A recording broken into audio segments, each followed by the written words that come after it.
Welcome, welcome, welcome. How's everybody doing? Hope you are doing well. My name is Andrew Kuhn, Focus Compounding, sitting next to Geoff Gannon. Geoff, how's it going today? It's going very well. How's it going with you? It's going great. We hope it's going great for everybody else. If this is the first time you are tuning in, be sure to check out all of our content. Go to YouTube. We have over 300 podcasts. Go to Spotify or the iTunes or wherever you listen to podcasts. Type in Focus Compounding and make sure you hit that subscribe button. Tons of content out there going on almost 3.5, 4 years now. Been doing this for a long time. Geoff has been writing about investing since 2005. And hey, guess what? You want to get access to that? Go to focuscompounding.com and hit that free content button on the toolbar, and you could go all the way back to 2005, young Geoff, and read about it's really your investing journey. Have you actually gone through and ever read any of your old posts on the free content part of the website? No, it doesn't surprise me one bit. Well, it took me all of a week to get all of that uploaded on there because I had to do it manually. But lucky for all of us, you could go to Focus Compounding and it's for free. And you click that free content and basically any sort of investing topic, I would say, if it's within what we do and our style, there's a post on it. So go to Focus Compounding and check that out. So in today's podcast, we are going to be doing a Q&A, answering questions from people on Twitter. To be able to do this in the future or ask us a question, go to Twitter and follow me at Focused Compound. It's a great way to connect with our viewers and basically talk about what's on their minds. And it's always, we got a lot of questions, so we could start and get through as many as possible. First question for hashtag GEOFF. He started the hashtag of your name. So if we ever start an ETF, by the way, it has to be GEOFF. All right. So we got to book that. What will it take for Celsius to become the next monster? Well, So- you would better be able to answer that than I would. Speaking he has of a Celsius right this, there. right here, I'm drinking Celsius. So I got a little gripe with Celsius. I will say this. So I always drink the sparkling orange Celsius. Okay. So I don't know if you notice anything or if you've seen what Celsius, the orange version cans look like, but the newer ones, they have a black top. Okay. And some places around here, they sell ones that aren't the black top. It's a silver one. So I don't know if this is old or whatever, but it definitely tastes different than the ones with the black top do. Oh, the ones not with psychological. no, purely not psychological. Okay. I mean, not at all. I mean, it's really, if I look at the expiration, it's September 20. It says 22, so 2022 maybe. Okay, I don't know if so that's new, probably, unless they have a 2-year shelf life. I don't know, but the black ones taste better. They're more flavorful and they're more carbonated as well. Oh, okay. So just something that I've noticed. But Celsius, we looked at the company just a year and a half ago, and it was $300 million company, maybe $400 million company, and now it's a $5.2 million company. Okay. So on its way to becoming the next monster, I guess you could say. Well, it better be at the price of sales. Price to sales 34 times. Yeah. EV to sales 34 times. So, 10 times would be crazy expensive usually for a company. There are some companies that justify that because of how high their margins are. But, that's a very new era phenomenon when you have double-digit price to sales ratios. And this is many times that. So they're growing like crazy. Yes. I think I saw, even the quarterly numbers. Now, of course, you could say they benefit from COVID. I think if anything, that growth will be still pretty meaningful after COVID. Oh, yeah, sure. So this company would have benefited from COVID because this is something that people drink with, it isn't affected at all by restaurant sales and things like that. So, yeah. But they're growing like a weed. Any thoughts on how it could become the next Monster Energy, which is one of the best performing stocks over the past 20 years? Mm-hmm. Or is the quickest 100 bagger, correct? Yeah, something like that. Yeah, we did look at it that way. No, I don't know the answer to that. I don't know as much what their customer base is like. I do wonder about that, the psychographic aspect of it, and sort of things like that with Celsius, who drinks it. Obviously, that's a big thing for Monster and Red Bull and stuff, is focusing on certain groups and selling it that way, which is important. So building into a real brand that way. I think they were successful that way to go way beyond what you would expect for it that way. So this is a little bit closer to its roots in terms of its marketing so far, but it looks like some of that's changing. I mean, I think that was a big part of its change in terms of how wide the distribution is and everything like that now. So, yeah, I don't think a lot of people are... I mean, it still talks about it so much as a health thing. But definitely, if you look at what it was a few years ago, certain the way the company described itself and stuff like that, they're definitely going the direction of trying to just be in the energy drink category without as much of the health stuff. But it does have a lot of the health stuff in there. Very high caffeine. Yeah, so 200 milligrams, 200. Yeah, that's pretty impressive. You could have that and you replace... I mean, coffee is very difficult to tell from place to place, but, you know, what is that, 1.5 cups of coffee, something like that at a typical place? Their headquarters is Boca Raton. Yes, I do know that. Yeah. Yeah. It's awesome. I'm seeing it everywhere. And I still have yet to meet anybody that has tried it and doesn't like it and doesn't drink them a lot. I mean, maybe you're actually the first. I don't know. I'll drink the cola. Yeah, the cola one. I don't like... You get that a different palate. Well, they put out a ton of stuff, and then I think they stopped making some of them, or people stopped buying, you know, the certain stores stopped buying them, so that you see it shrink down the amount of, you know, if they keep coming out with stuff, then there's going to be fewer choices at some places. I mean, they're not going to give them more shelf space, so you're going to see some flavors disappear. So I do not like... Basically, I don't like fruit flavored things that much. You know, fruity things. It's not really. So, and I'd say almost all of their stuff is some sort of fruit flavor. Yeah, I've actually yet to have the cola one. I don't think. Maybe I tried yours. Yeah, one time, it must. But... I think it's probably an acquired taste, but yeah, I don't really like the ones that taste like fruit stuff. So that has nothing to do with Celsius or anything wrong with them. It's just that I don't really like drinking fruit flavored things or eating fruit flavored stuff. Well, I think it's the greatest product on the planet, and I drink one basically every single day. Is that it? Yeah. Wow. Yeah.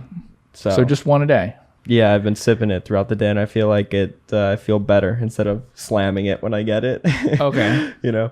And has this at all replaced for you coffee, tea, soda? Yeah. Well, I mean, that caffeine comes from green tea, which the way your body metabolizes it is different than green tea leaf extract is different than caffeine from coffee.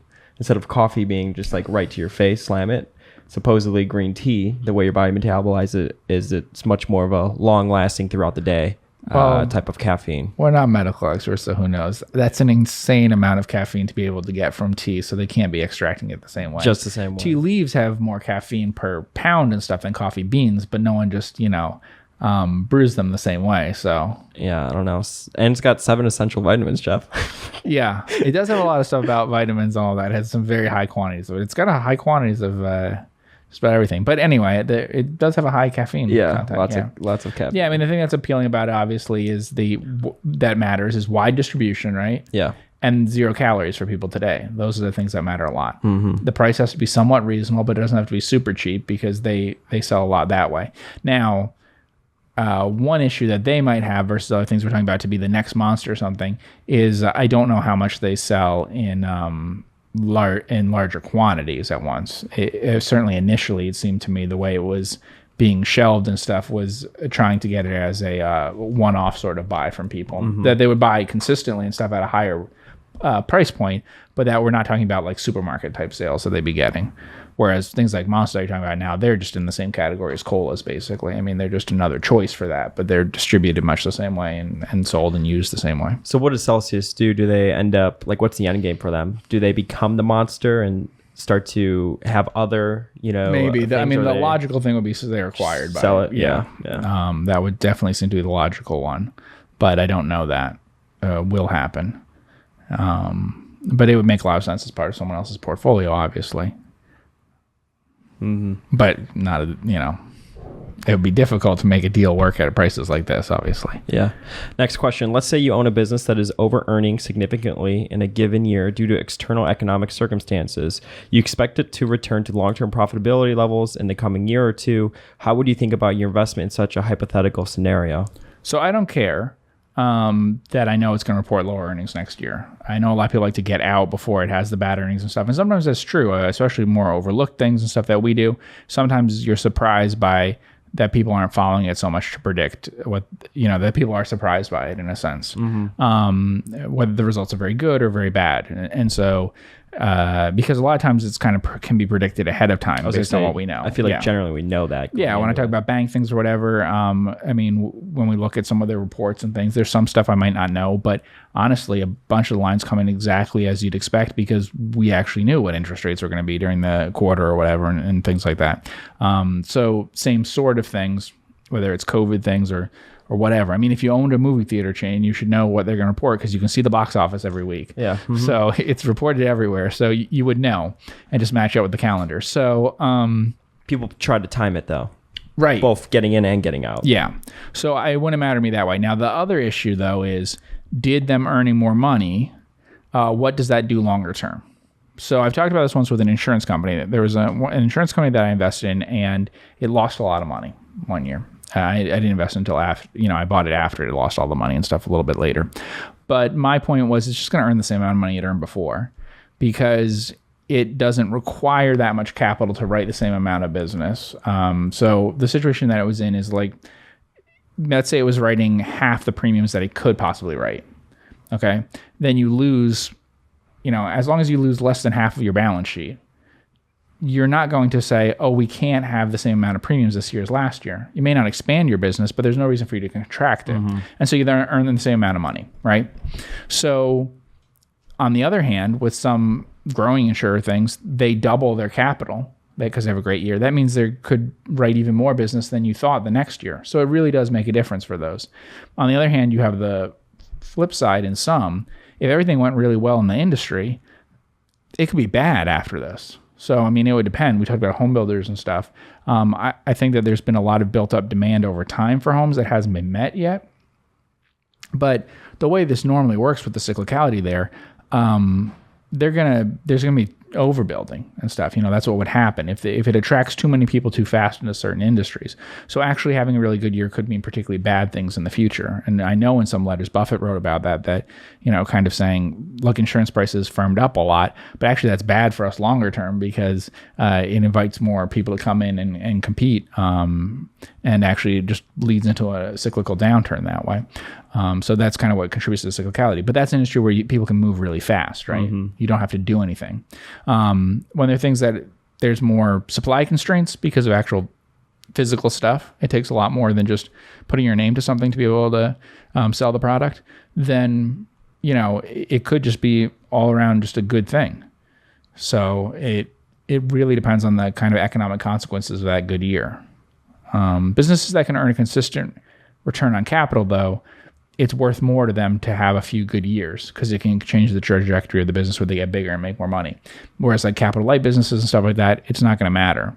Demand is what it is in the future. And this is sort of like getting one special dividend that they had a great year. Well, then they can pay that out to people or they can buy back stock with it or whatever, but it doesn't really make the core business more profitable in future years. But I don't try to get out of it, but I know lots of people who do. And some that are quite successful that way, getting in and out based on these sorts of things that they know the stock kind of runs up because people kind of expect they react too much to this current quarter or this current year's earnings as if it's sustainable. Yeah, there's a lot of companies that are going to have tough comps from the previous year. So there's a lot of people that say, well, you could just get out now and buy it back lower potentially and stuff like that. And that's just not something that we do.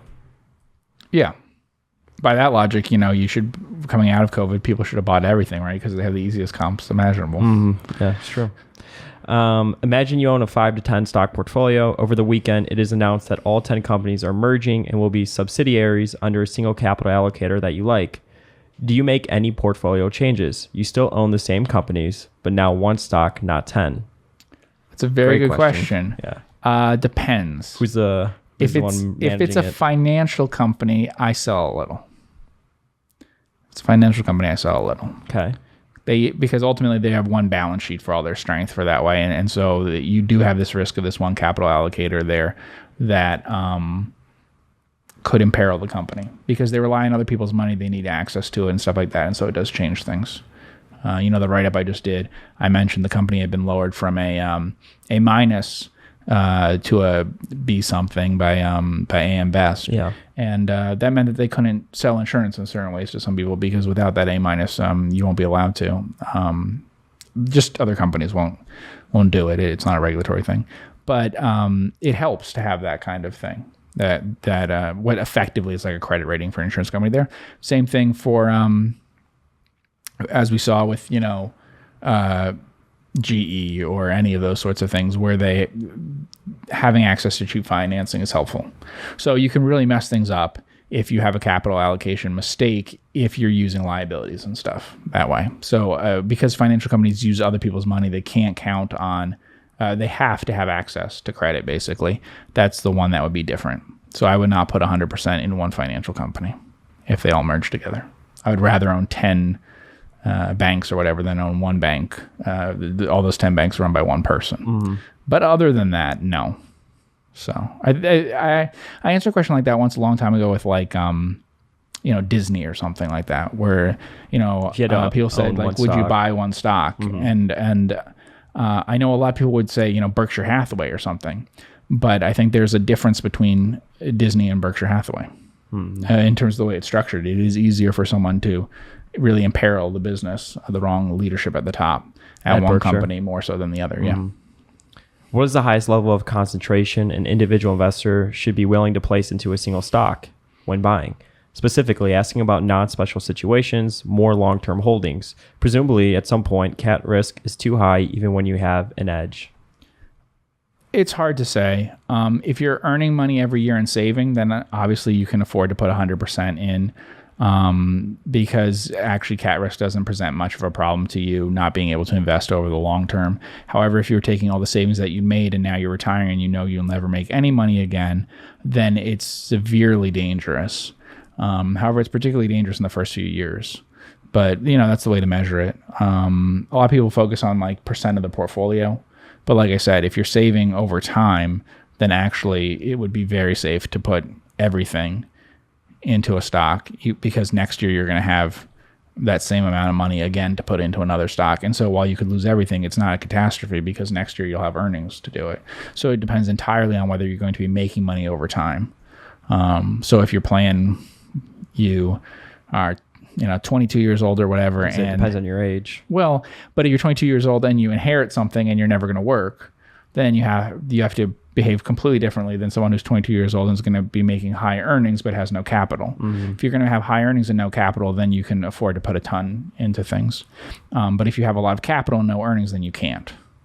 And so that's the difference. Mm-hmm. So I think almost everyone treats it as if your pool of capital that you have now is the pool you're going to have forever. That's not the right way of thinking about it. I think it's true for individuals. I think that's also true for things like financial institutions and stuff, thinking the same way. It depends on the flows in and out over time. That's what you have to be worrying about, and not about how much you're allocating today. Somebody wants to know about owning stocks in different currencies, things to avoid and things to be mindful of. I mean, you can hedge if you want to. There's a few issues that I see with that. One, so a lot of times I see that people aren't really thinking about the fact that the company's earning money in certain currencies around the world anyway. And if they're earning it in local terms in each of those places, then what you're hedging would be the stock price. But unless the company's also hedging, it doesn't make sense to me. So I'll see that mistake with people like, say it was, Hunter Douglas in the Netherlands. Half of their earnings are from the U.S. costs and costs and revenues, both in the U.S. It's all done in the country. It's not importing, exporting stuff. And then you'll think, okay, well, I should hedge 100% of this in euros. Well, that actually 50% of it's already in the same currency that you, as an American, will already have. Mm-hmm. And so that's a big factor. So I think that can be odd that way. So I'd be cautious about doing that. You can look at, the Big Mac index and those sorts of things to get an idea of what currencies might be very overvalued or very undervalued. Avoid the ones that are very overvalued unless you want to hedge it. But I think most people, if you just avoided it being very overvalued, most people I know could sort of benefit, certainly wouldn't be hurt by the fact that you're diversifying into other currencies. I don't know. Stocks aren't the same as like a bond where you're trying to exactly match something off. You're not planning to do this one thing that you're doing for an annuity to be able to live off of. You don't need it all in one currency. If that was true, people shouldn't buy hard assets and things because they're completely uncorrelated with, the currency that you're in. So I think that's the way to do it. For most people, I think they want to hedge. My complaint with the hedging thing is the problem with hedging stuff that I've seen with all sorts of companies, all sorts of people, is you have to constantly make the decision to continue to keep the hedge on, basically. And so what happens is while people think that they'll be hedged this way, it's not the same as hedging in certain other ways. So for instance, if you're short a stock and long a convertible preferred, you're hedged and you don't have to make the decision every month or whatever to roll over this hedge. You're hedged, you'll convert, and then you'll close out the short position by doing that, and that's forever. Yeah, that's completely different psychologically for people than keeping on a hedge when it seems to them that it becomes absurdly expensive or whatever. And so I've always seen problems with people actually maintaining a hedge that they thought they should have. But I'm sure that, professionals at trading things and stuff have people who make sure that that continues to happen. Mm-hmm. I've seen companies use hedges very badly. So if they're not doing it to what hedge industries? Oil? All industries. They do a terrible job. I mean, Berkshire doesn't believe in hedging, basically. I think he would rather tell his companies not to hedge it. Some of them do. But I've seen it in a bunch of different things where they hedge things like oil, and they managed to actually lose money over time because they decided that the hedge shouldn't be as complete at certain times as others. Wasn't there a cruise company that did that? Yeah, hedging of it. And it's not, And they got whacked by it, kind of, didn't they? Yeah, it's not important. I mean, it's not really important to do. I mean, we could get into this. Was it Royal? There's Royal Caribbean and Carnival both. Royal Caribbean, I believe, was trying to hedge more than Carnival. Yeah. I believe that was true at the time, but I don't remember it exactly. So they're a little more concerned about certain financial things, so maybe they did. Yeah. Next question. If Geoff had $50K to invest and was starting now, will he invest strictly on micros and small, or something else? I'm long BABA, NIU, and a couple more, but they're too small a percentage of my portfolio. I lost my parents and fell in love with investing and learning about it. Sorry to hear that. Yeah. I don't know if he's implying he inherited a portfolio maybe, or maybe he inherited capital and was putting it to work. But I guess if you had 50,000 to invest and you were starting now, would you focus? Yeah. I don't know if it's now as a beginner or now as in the market. Maybe let's just go with the market. I'd focus on a really small situation if I had that kind of money. Yeah. Okay. Next question. I mean, there's just so many more. I mean, just so people know, there's so many more. Like if you think about it, the number of the opportunities that you have and just the number of them is so much greater. When you pick a high market cap for something, there's just so many fewer companies that have that market cap. Mm-hmm. And so even though, micro caps are a tiny part of the overall market capitalization of an index of the total amount of shares traded and stuff, probably half of all the companies out there are microcaps. If you just took every company you could buy, every sort of really publicly traded company listed or not in the US, for instance. And then I would focus on whatever country was my home country, or if it had an advantage that way and stuff, something very local, probably that way, something very focused. Mm-hmm. I mean, when you have a really small amount of money to invest, you can get very good returns because anything, no matter how sort of inefficient, you could invest in because other people can't. So there can be things, special situations and stuff, sure.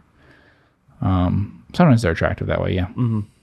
Do you automatically filter out large businesses, or are they considered but just not normally overlooked? Would you ever buy a very large business?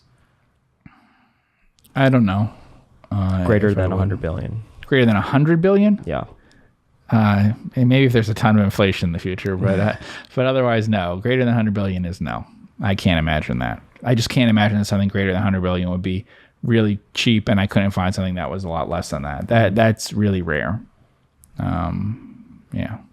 This is a great question. Banks have experienced a remarkable increase in deposits recently. What are your thoughts on this? Should a bank investor be cautious about the staying power of those deposits? No, not really. I mean, I wouldn't worry about that. I would consider it probably more sticky, right? For certain banks. Oh yeah, I mean it would depend. So generally if you had like a lot higher inflation and things like that, the deposits really won't be as sticky as they seem to be, in that people have to pay higher rates for them. People would want more time, money, and things like that. When your rates are near zero, then they're probably pretty sticky, because people don't care as much about the interest rates that they're getting, and inflation and interest rates and stuff aren't in the news all the time.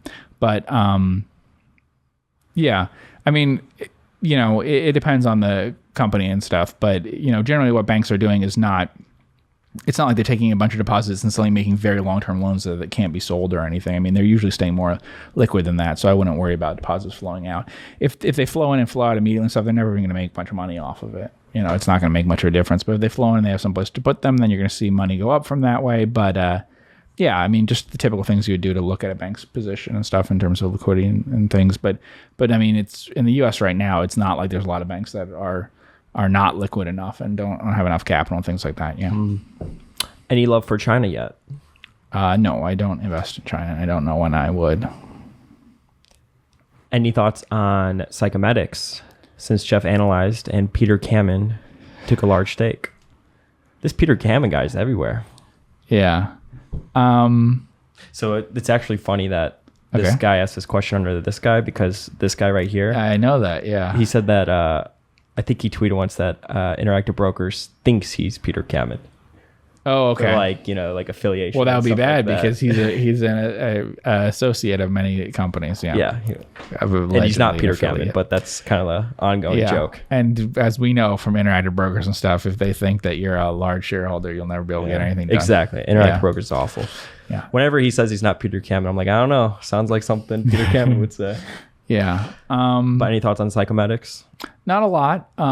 So they've gone through, they had a bad sort of financial position for a moment there, because they paid out everything in dividends. That was the way they operated their business. So predictable, and they paid dividends were very important to that company. Yes, they took pride in that. If you read anything on the business, it was, and we've paid a dividend for blah blah blah. And I've actually spoken to the CEO, and it was very obvious that dividends were very important. Which is interesting, because he's not a huge shareholder of it. He owns plenty of stock, but and yet he focuses on that. And most people would think that that's not something that he would do, given the total stock position he has and how much money he makes from the company and everything, that it wouldn't be such a focus on dividends. But it was. So, and that's a small company that did that. The business has not bounced back that well. So, they lost Brazil stuff. And you can see they really suffered in terms of their results lately. It would seem like the kind of thing that cyclically would come back in a big way. It's a little weird, because it's really tied to a lot of usually starting employment. Now, some of the things that they're in may not have come back so much from COVID as some other ones, but it should be, in theory, tied to the volume of like new job applications being processed by a company and stuff. Basically, drug testing and stuff for hiring people, more so than the overall level of employment or anything like that. So you would have thought it would have bounced back more now than before. We did look at it and stuff. And like I said, I thought their financial position was rough for a little bit in COVID. It shows you how like some really big companies can survive and some small companies can be in a dangerous position, because this is a company that built up lots of money, that's earned lots of money for a very long time, paid down dividends and stuff, and would be predicted after COVID happened to be doing that again. And yet they did not have a lot of liquidity and stuff for a little while there. Yeah.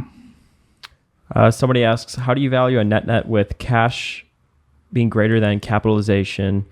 The business is not losing money, and you don't know what the management will do with cash. The downside is protected, but how to estimate the upside? Right. Well, the downside is only protected if management doesn't buy something that's worth a lot less than what they pay for it. So it's okay probably if it's not like in tech or something. If it's in something like that, then, they could buy something that turns out to be worthless. They could buy something that turns out to go up 10 times too. But, if it's that sort of business, the more change and stuff in the business, the more difficult it would be if they do that. But in general, negative enterprise value stocks, so cash more than capitalization, have tremendous returns over time all across the world. So as part of a basket, it's a good idea. And if it's good as part of a basket, then maybe a purchase of it would make sense that way. I do always want to warn people, though, fraud. You have to be sure it's not a fraud. Mm-hmm. Most things that people bring me that are as described there, I would suspect are frauds. Not because of that. I've invested in plenty of them in Japan and stuff, but just like when you look at them, they look like frauds. So that's probably why people are steering clear of it normally. A negative enterprise value stock that value investors are avoiding tends to be that there's signs of fraud.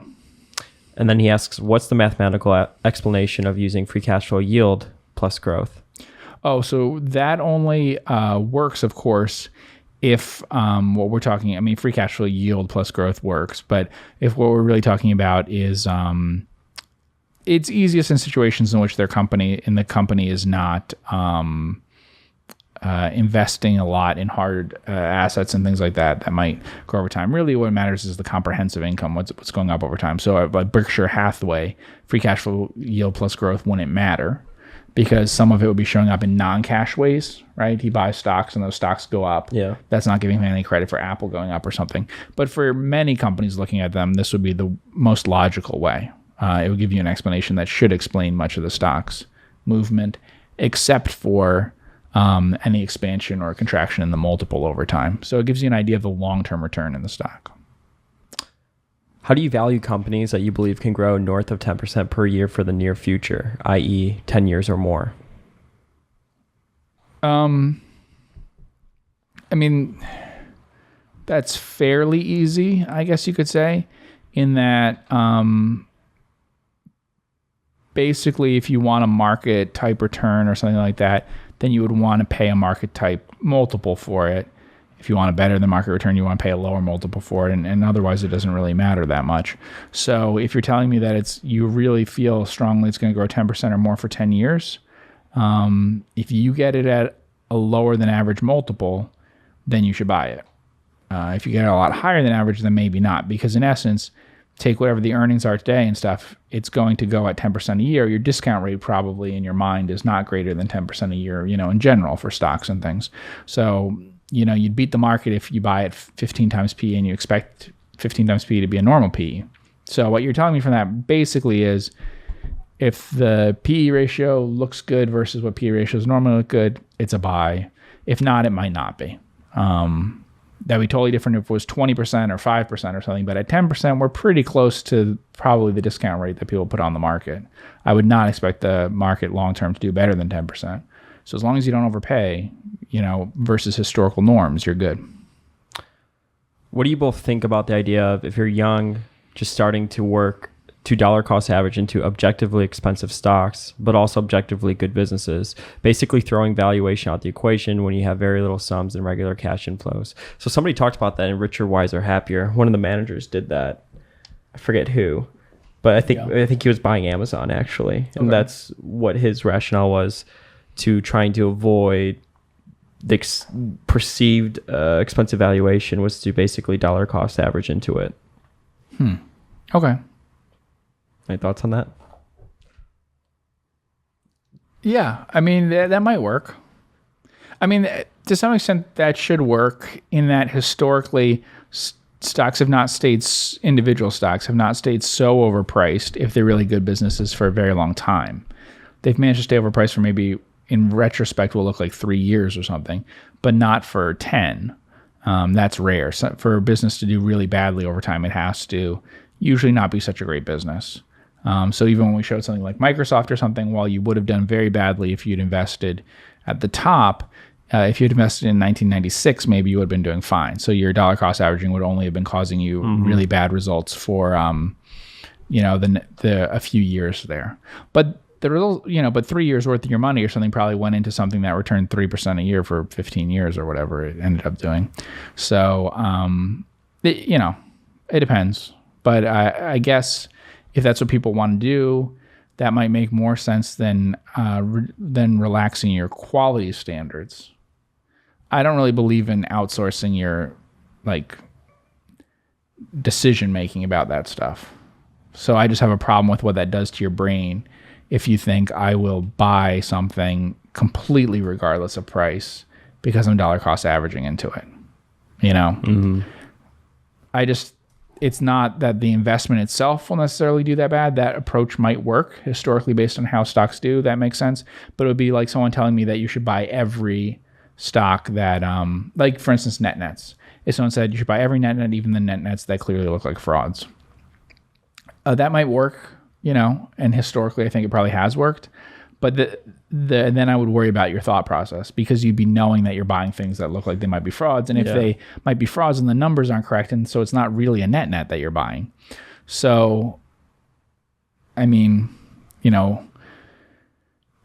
there's probably a point where it's too expensive to me, that I just think it messes with your brain to think that you should ever buy stocks that are that expensive. But on the other hand, maybe we don't know. And, you can't predict ahead of time. But I don't worry about it from the perspective of the investment itself, but I do worry about it in terms of your thinking and what it does to you when you go on autopilot that way.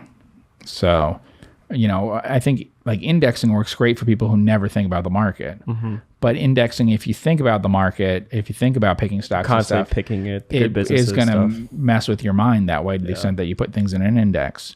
Because you are realizing that those are two different things. What you're indexing has no, if you decide I'm going to do half an index and half my own stock picking, at this point you're looking at it and going, well, my index is at 30 whatever times earnings or something. I would never buy stocks that are at that, and you maybe start to worry about that. But for some people it might work out okay. I just think it has to do with your how you can handle that. Yeah. What's the title of the book on creativity Geoff mentioned 1 to 2 months ago? Yes, the title is You emailed it to me. I did. So let's see if we can come up with it. I don't want to pull up my email to the screen. So I mentioned But you didn't email it to me. Hold on one second. All right. I emailed it to him.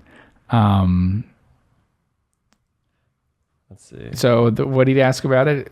Let's see what the title of the book that I mentioned 1 to 2 months ago. So it's a technique for producing ideas. I think that's the one. Yeah. Yeah. So I think it's a technique for producing ideas. Yes, correct. So we can we Google that or whatever, so I can give the author? Yeah. A technique for producing ideas. Yes, a technique for producing ideas is the name of the book by James Webb Young. Step 1: gather raw materials. Mm-hmm. Gather both specific and general raw materials. Step 2: digest materials. Start putting different pieces of information together. Step 3: internalize materials unconsciously. Okay, Geoff, you meditating here? Step 4: the eureka moment. Step 5: bring ideas to life. Yeah. So it's a very short book, and it really doesn't get into specifics and things like examples. It's the opposite of how most books are. It has exactly what the content, like the cliff notes of what you would get out of it, and no like elaborating examples and things, stories and anecdotes and stuff that most have. So you can easily read it.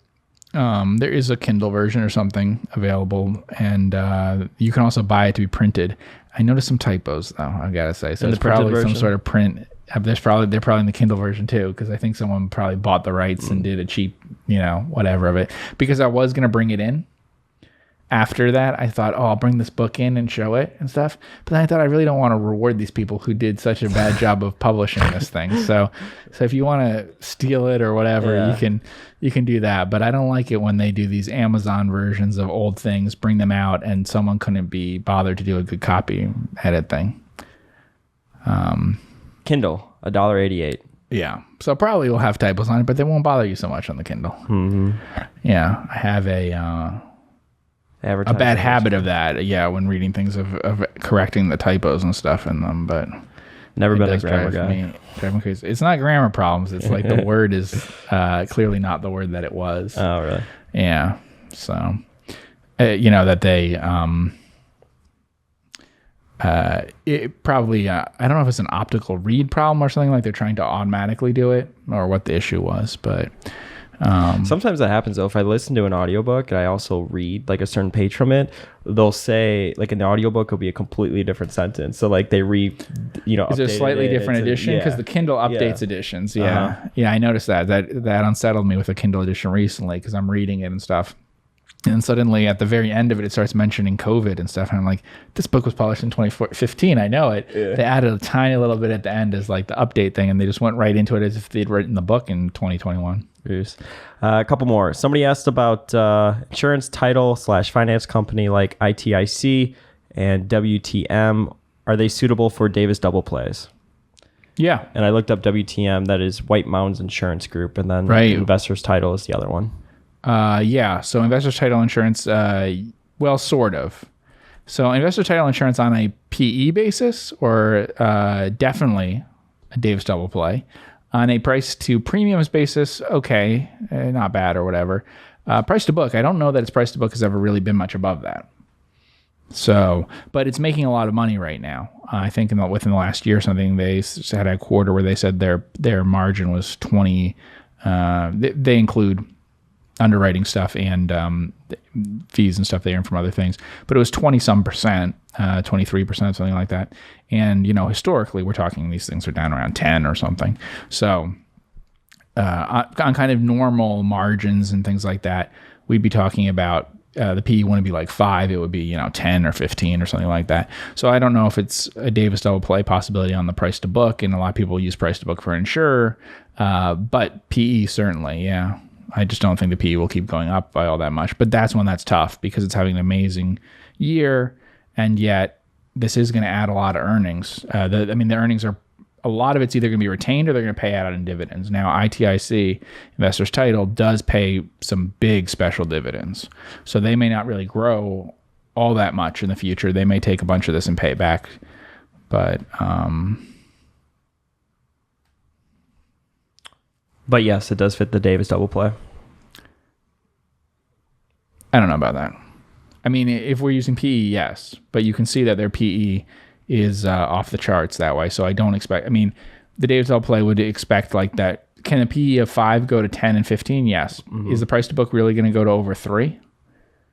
That's the problem. So. And for those that want to learn about the Davis double play, I actually tweeted it out yesterday, the link. August 23rd. Go look at it. Geoff did a post about it. How to use the Davis double play, making money in durable businesses. And he went through and talked a little bit about it. So if that's something you're interested in, go to my Twitter at Focus Compound.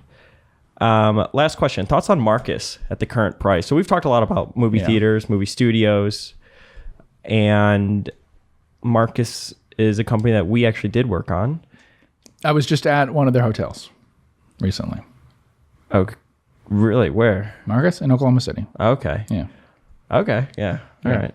We've stayed at one in Nebraska. Yeah. In Lincoln. Mm-hmm. Lincoln. Yeah. And it was very obvious that they benefit a lot from trade shows, business oriented stuff. Yeah. Conventions. And Conventions. Stuff like that. Yeah. Corporate. And we were there. I feel like we were the only people there. It was like, well, that was last winter, right? Yeah. That was bad. Yeah. We were basically the only people there. Yeah. Like only people in Nebraska.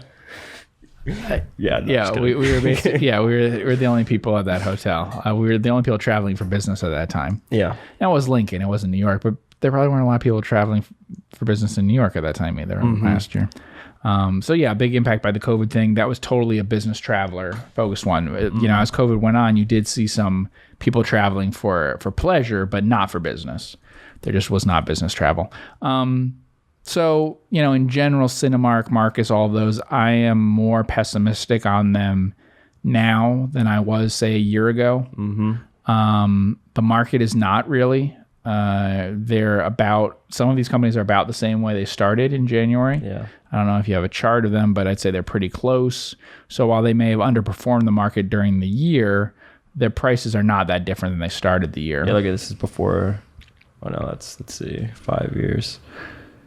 Yeah, they're not, so $30, so it's still down. Oh, they're down a lot from COVID. Yeah, when that started, but the same as this year. Oh, okay, I see what you're saying. Yeah. So Cinemark's down a bunch in just year to date? Year to date, down about 1%. I was going to say, they seem to me to be, in general, these theater stocks and things seem to be about where they started the year. They had been up for a while, and then they came back down. What about AMC? What's going on there? Is that that even a movie theater company anymore? Yeah. So it's up 1,847% year to date. Yeah. Nice. So I'm concerned about them. I'm concerned about movies as a business more in general than I was before. Yeah. And we'll see how that goes. Certainly for the studios too, as well as for the theaters. But yeah, the theaters, I am somewhat worried about that in terms of what we've been seeing lately. Now, we don't know, but in general, everything has underperformed what I would predict since COVID happened since things have sort of reopened since COVID. Free Guy, no, but like everything else. So these are way down from what would have been the projections of them. There's a site, thenumbers.com, people could use. It's THE and then a dash and then numbers and then .com. It's not as good as the old Box Office Mojo was, but it's good. And so this site will give you those sorts of things. If we see the full daily chart, go down to weekend estimates, just click that headline. Yeah, the headline.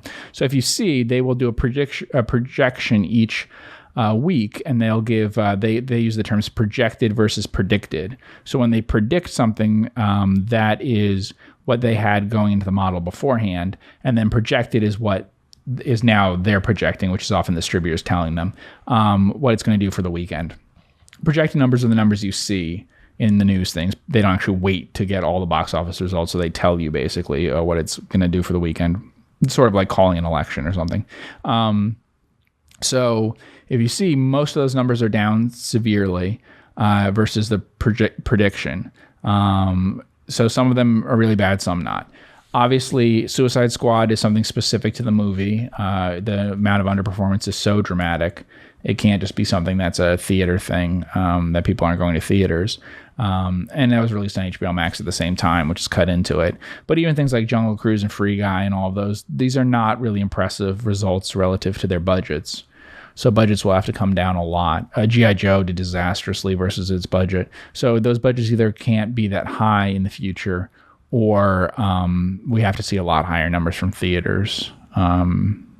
So maybe some of it is the window with HBO releasing everything right away. Yeah. And then some people expecting it within a month or something to come out, to come on video. But I'm not sure. I think it does create more danger that window will be shortened and all of those sorts of things. And so it just creates the possibility for real cheapening of the product, you know? Have you gone back to movies? Yeah. I was a serial movie goer. Yeah, I saw Jungle Cruise, Free Guy, and Suicide Squad of those in theaters, even though I can see some of those at home. Mm-hmm. Yeah. And I went in Oklahoma City, went here, I checked out a few different chains, things like that. And wonderful. Theater experience is wonderful. Were there a lot of people in the theaters with you? Yeah.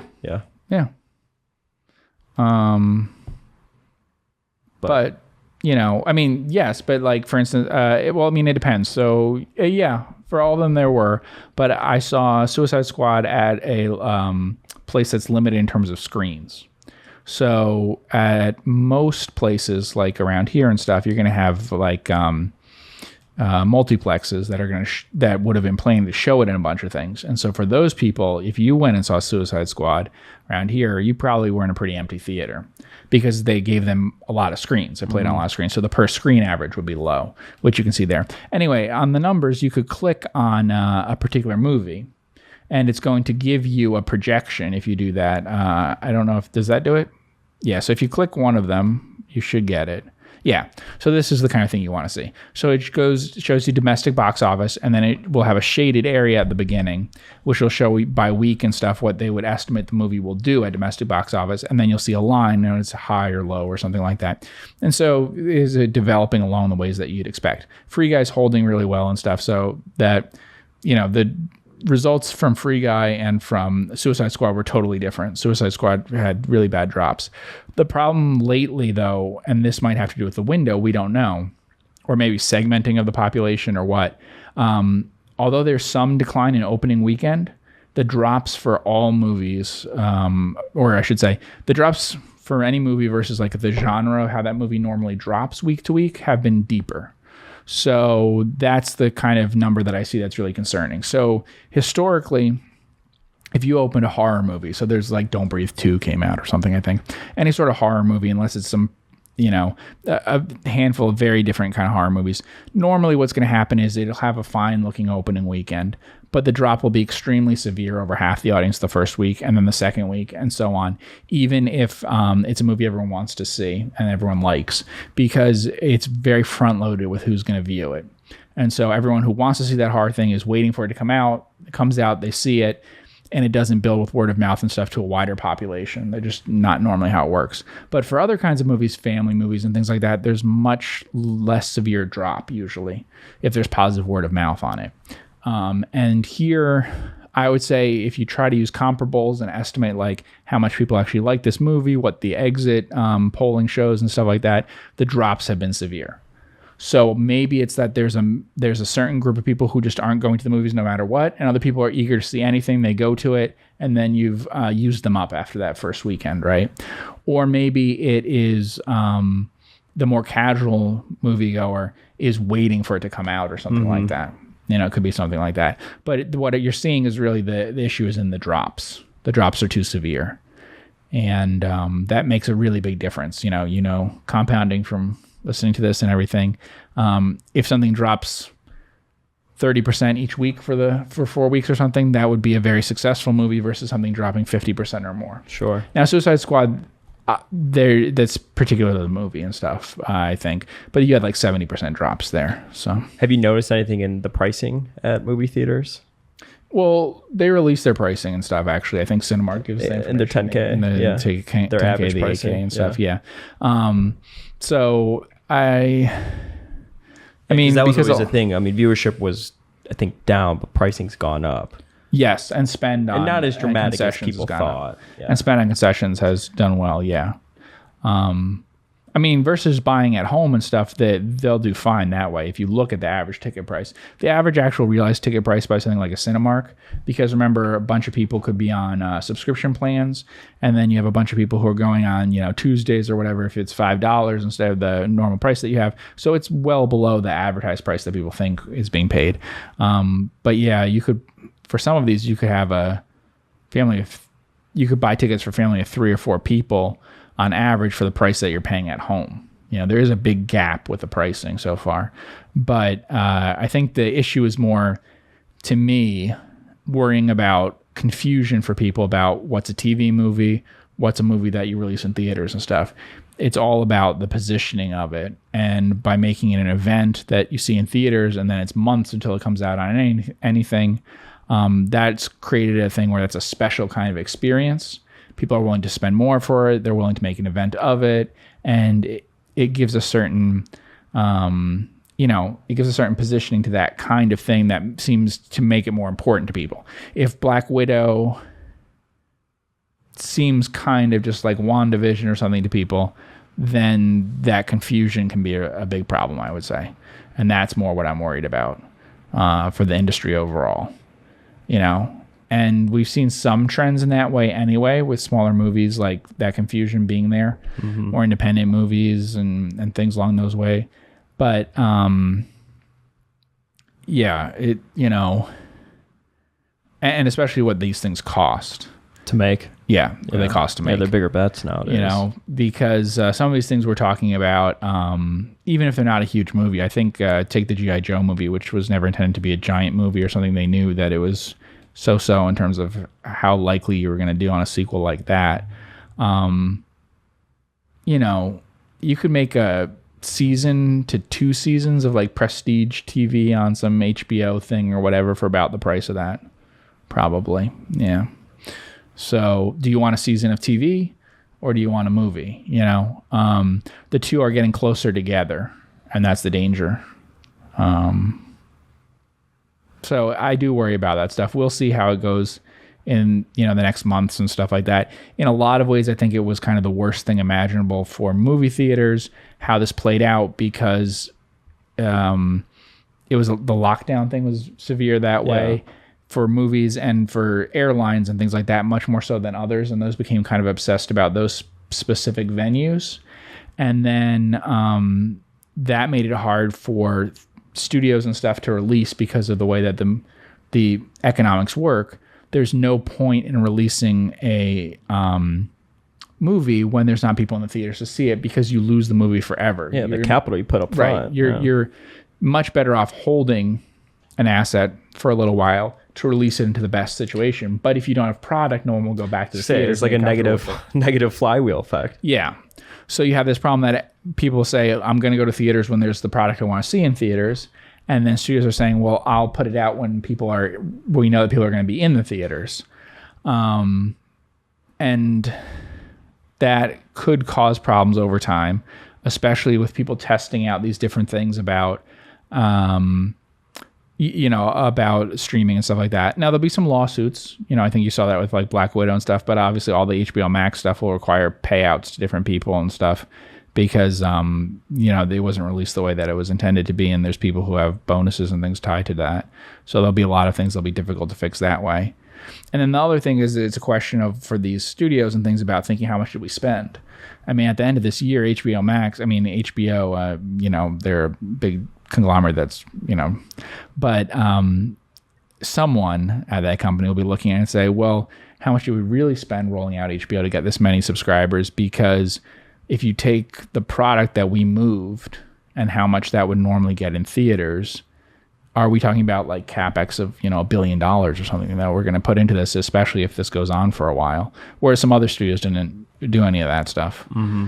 So it changes the economics a lot for it. And what I was saying that it was particularly bad, like for the businesses, is it just so happened that the way the government handled this is particularly bad for movie theaters because, one, like movie theaters are seen as a specific place as opposed to other sorts of venues where you wouldn't want to go. So more, I think, people became concerned with, which caused the thing that we're talking about where you didn't put out product and then you're gonna have too much product later and all of that. Mm-hmm. But then they combined that with really big assistance for like paycheck protection stuff and like easy money and all those sorts of things, which actually meant that you didn't have a mass closing of all sorts of screens and things like that. So you didn't drastically bring down the supply. See, if money had been tight and everything, there had been bankruptcies and all this, look, AMC was able to raise money. So it really was the worst of all ways for investors in movie theater chains because you didn't take out a lot of supply. You had like this massive recession that has not taken out supply. I was going to say, extrapolating that out, do you think there will be less screens in the future? I think there have to be less screens. Yeah. There certainly have to be less seats. I think increasing a lot of food. Now, some good things came out of it in terms of there's going to be way less interaction with people, way less need for labor over time. There's going to be a lot more digitally picking your seat out ahead of time, going directly to the theater without any in-between. Is that what you do when you go? It depends on what chain. Sometimes you can't do that. But I mean, I don't even think there'll be, in some cases, I think there's not even going to be kiosks and people, once you've pre-bought tickets. I actually mean that I think that there'll be more and more things where pre-buying tickets and concessions can be done on a phone immediately before, and then you're going to sit down and then you're going to get those things in your seat, as opposed to the way that they run stands and things now. I think a lot of chains will adopt that kind of stuff because it works better for them than for a lot of industries that have done it because of COVID. The contactless stuff, I mean, that economically makes sense for a movie theater anyway. Yeah. So it's going to almost be more like an airline and stuff. You're going to do all these things for yourself and you're going to sit down for yourself and whatever. And the fewer people around doing it. But I think that you're going to need a lot less seats. They've been investing a lot in upgrading things and having fewer seats and all that and getting more money out of people because it may end up being a smaller segment of the population. That's the real danger. I mean, already right now, I'd say half the US population probably doesn't really go to movies. They see a movie a year or something. Everything is the other half of it. But the big thing with this is it changes the economics of the movie entirely, not just for movie theaters. That's what everyone's obsessed with. Are you saying from like the studio's perspective? Yes, completely changes it. Because if you look, I mean, I'm sure the numbers has it, but if you look at domestic movies, I don't think people realize, I mean, we talk about dollars here and stuff, how big a movie is over its entire life in the domestic. So domestic, weirdly, it includes Canada. It's U.S. and outlying territories plus, Canada. That's always been the way it is. Sometimes it's called North American box office, but they mean North America excluding Mexico. So they were probably right before COVID. I would guess there were more than 5, less than 10 maybe, movies that 20 to 50 million tickets were sold for. Okay? That is a huge number of people seeing that, considering how many people are going to see it later on other venues and all that stuff. So we're talking about TV shows and things that are in the US alone on any given weekend, way, way lower numbers. So what you do is you don't have the same marketing behind it and everything. This has always been a way to market something so that it can then have value in all its different lives later, even if we're talking about things like, future TV series, future merchandise, future whatever things. It's really hard to launch that same stuff without it being a movie. Yes, there's some in some things, like maybe a Netflix things like Stranger Things, maybe that hit the culture the same way that a movie would. But there's really rare to be able to launch anything that spawns off that much as value in an IP. And then the IP has value forever. They're allegedly, supposedly, whatever, we'll see if they really do it, going to put out a James Bond movie, which was planned for a year and a half ago. If they really do that, okay, the first one came out a little over 60 years ago, right? Mm-hmm. That's pretty valuable IP. That you take a book and turn it into that, and that family, one of two families, but the one that's left, has made a ton of money off of it, a fortune from it. And there aren't really a lot of other ways to create really valuable IP. And I think that's something that we overlook about how much, how movies work and stuff, that the focus is completely on this like theater thing about how much they're making each week in box office. But, if you had, some of these things and they didn't come out with movies for a while and whatever, it doesn't have a lot of value that way. I mean, there's a King Kong movie not that long ago. King Kong was a hugely successful movie. We're talking about more than 80 years ago. So that because it plays to such a large audience on those screens and things everywhere, it creates an image of that thing that creates an IP. Mm-hmm. And all the Marvel characters, you have all the Disney characters. Stuff. It will be kids shows and merchandise and things, and it plays all around the world and everything. And without that platform, we'll see. But it's a positioning thing. It's a way of people thinking about it, because people don't generally think about it the same way when it's something that you can watch, as part of your HBO Max subscription or something. The production budget for Black Widow was $200 million. Yeah, I believe that. That's in line with the Marvel movie. Yeah. That is insanity. I mean, you think about the upfront costs. I mean, that's just crazy. I mean, you think about how much money that is for a single movie. Yeah, and compared to some other Marvel movies, it hasn't done as well, pre-COVID things. But actually, if you look at the financials there, if that's correct, the production budget, it'll have done okay. Rule of thumb, if you make about your production budget in domestic, you do okay. Yeah, and they were under it, but internationally made it, so yeah. Yeah, and it's still playing. I mean, it hasn't played out everywhere and stuff. So craziness. Yeah, but you can see they're way below the expectations that they had. But a lot of the issue is the more in between things. What does that mean? You wouldn't want to see what happened with the Suicide Squad one, but more like the things that I was saying is like G.I. Joe, which didn't do well and stuff, and another one in that same sort of category did fine, Mortal Kombat, but. Budgets of $90 million or something are more the dangerous ones, I think. I think you'll still have your $200 million movies if it is a superhero movie, an Avengers movie and stuff. But maybe a James Bond, maybe a Mission Impossible, Fast and Furious, those sorts of things. But a lot of movies that are made to be in the 50 to 100 million type thing, taking risks on kind of creating new IP or not new IP, but taking IP from a book or from a series or whatever, and turning that into something that you make a lot of money off of, but also something that could have a lasting, make money. I mean, a big part of making a single movie is the expectation you'll be able to make more in the future, and all the money from that. Yeah, it's almost like an investment in the future movies. Yeah, and I just think it's difficult to do if not through theaters.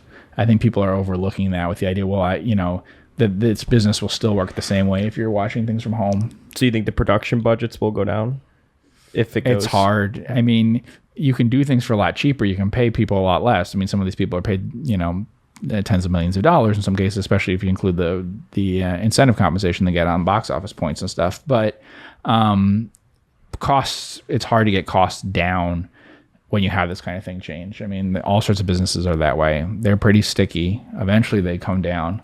But the way they come down probably is that you have a few flops of really overly big movies, so people try with some smaller movies and things like that. The marketing costs are also really big for making a movie, usually. Not so much this year and last year, but normally the way that you do them. So I think that some things are changing that way. We'll see how much of them do change. There's an incredible amount, not really in the near future, a little bit, but there's been there's also a problem that which will be good for theaters, but not so much for studios, that you've got too much content in it, too close to each other compared to what you would normally have. It has not been spread out well enough over the last, year or so.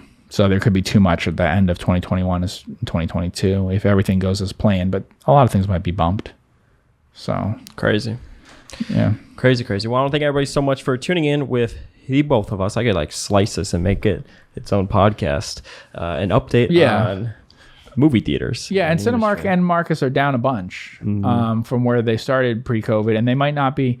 I was looking at Cinemark, I guess. Marcus, they own hotels and stuff, so it's a little more complicated. So if we look at Cinemark, you can see this. The price is not crazy. So if we look at the market cap and the enterprise value, if you take the record sales that it had before COVID, which is really what you should go back to. So assume it could get back to that number, right? It's not trading at a bad price. It actually looks cheap, right? It looks like it's half of what it should be trading at today. The stock price and stuff is you're getting at more than a 50% discount. Mm-hmm. But what I'm saying is that's assuming a complete return to that. Yeah, and you think there's been a huge fundamental shift. Yeah, now we see lots of stocks in a lot of different industries that do kind of assume that full shift back to it. Food things, like restaurant things and stuff like that. I've been seeing they're priced to go back there. Some things, whether they're a lot of different other things that were affected by COVID, are already priced as if they'd be back to that previous high. So you're kind of betting on it as if it's happening today. We're way off of that though. And so I wouldn't worry about it normally. And when this started, I wasn't worried about it. But the change in the way that movies have been released and stuff has been so severe that I think it has caused people to try different things and stuff and to think about movies a different way, that there is the risk that things could really change that way. I did not feel that way early in the pandemic and stuff. Yeah. I only felt about it in the opening back up part, which has really been in the second half of this year. It's really only if we take halfway through this year on, June on, that I felt this way. And that's not initially how the market reacted, actually, if I remember. I think the market was somewhat positive for a little while and then it's turned. But the numbers that I've been seeing with the box office things and my thinking about it are that there's more of a risk of long-term changes in the industry that could be tough for movies. The fact of not having theaters completely closed down, it's a one-time loss. It's, if you have access to money and stuff, eventually the stock will go back to where it was. That's not what worried me. It's like I said, this stuff with HBO Max and those sorts of things and how people are using it. That's the one that worries me more, yeah. And the fact that there has been a mass, a lot of theaters that don't look like they'll open back up and stuff. Mm-hmm. So I just don't see supply coming down fast enough right now to deal with what might be changing about demand. You might have a smaller audience, a more dedicated, smaller audience of people who want to go out to movies. And then that also there's things that might skew in terms of age and stuff. It might become more of the whole going out thing being more important than the content of what you're showing and stuff. So more focus on food and beverage and all that kind of thing. Yeah. Cool. Well, thank you so much to everybody who asked a question. If you want to ask a question in the future for the Q&A podcast, be sure to follow me at Focus Compound on Twitter. Make sure to hit the subscribe button wherever you are watching us or listening to us. That helps spread the word. And of course, if you want to get access to QuickFS, go to quickfs.net and in the sign up, tell them that you came from Focus Compounding. I thank everybody so much for the support. We will see you in the next podcast. Take care.